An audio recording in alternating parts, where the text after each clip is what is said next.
There is a quiet struggle that highly intelligent men live with, one that rarely gets named, not because it's dramatic, but because it's subtle.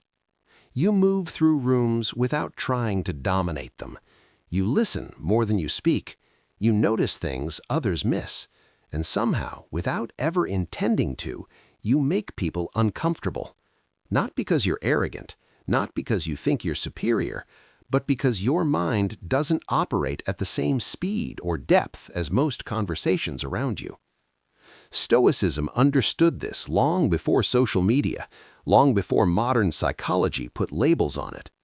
Marcus Aurelius once wrote that the opinion of thousands means nothing if it isn't grounded in understanding.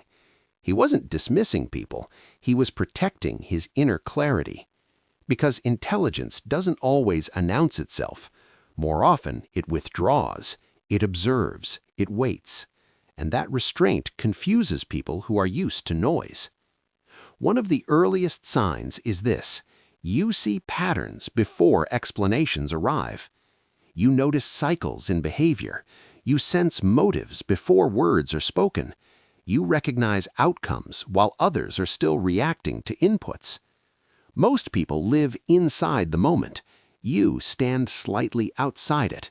That alone creates tension. When you don't fall for surface-level stories, emotional manipulation loses its grip, not because you're cold, but because you're attentive. Epictetus reminded us that events themselves don't disturb us, our interpretations do. You interpret quickly, quietly, accurately, and people sense that you can't be easily steered. That awareness often comes with a cost. Small talk drains you, not because you dislike people, but because you dislike emptiness. You crave conversations that move somewhere, ideas that sharpen, truth that holds weight. While others bond through gossip, reassurance, and repetition, you bond through understanding. And when that understanding isn't present, silence feels more honest than pretending. Seneca warned that constant trivial chatter weakens the mind. You don't quote that to sound wise, you live it instinctively. So you go quiet. And in a world addicted to expression, silence is often misread as distance. Another sign appears when you're alone. You don't fear solitude, you use it. Where others seek distraction to escape themselves, you sit with your thoughts, you examine them, you refine them. Marcus Aurelius wrote his reflections not to impress anyone, but to discipline his own mind. That same habit lives in you. When you're alone, you grow. When others are alone, they often unravel. That difference isn't visible, but it changes everything. You also question social norms without making a spectacle of it. You don't blindly follow trends, you don't chase approval, but you don't rebel loudly either. You simply choose your own path and walk it quietly. That unsettles people, because conformity doesn't fear rebellion, it fears independence. Epictetus once said that true invincibility comes from making no treaty with desire. You don't crave fitting in, and without saying a word, that exposes how much others do. You also think before you speak, not because you lack confidence, but because you respect precision. Most people speak to discover what they think.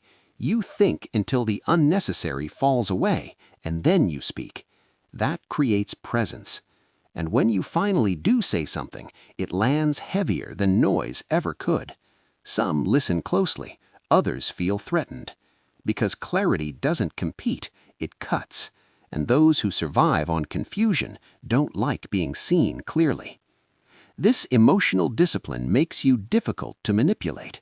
You don't react instantly. You don't personalize every remark. You pause. That pause is powerful. Stoicism never taught emotional suppression, it taught control, the ability to choose response instead of surrendering to impulse. When people realize they can't steer your emotions, they sense they can't steer you, and that awareness quietly shifts the balance of power. Over time, something else happens. You accept being misunderstood, not with bitterness, with calm.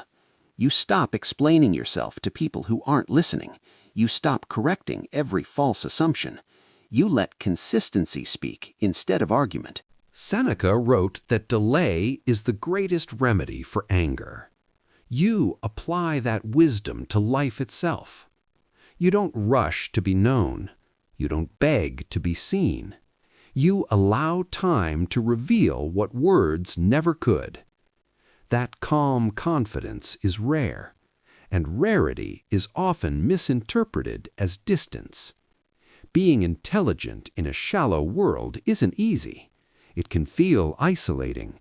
It can feel lonely. You'll be underestimated. You'll be misread.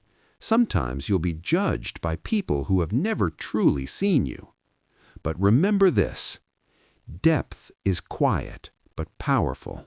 Silence carries weight, and clarity is dangerous, not to people, but to mediocrity. You don't need to shrink your mind to fit someone else's comfort. You don't need to perform your intelligence to justify it. Stay disciplined, stay observant, stay calm, and continue sharpening your inner strength with the Stoic clarity.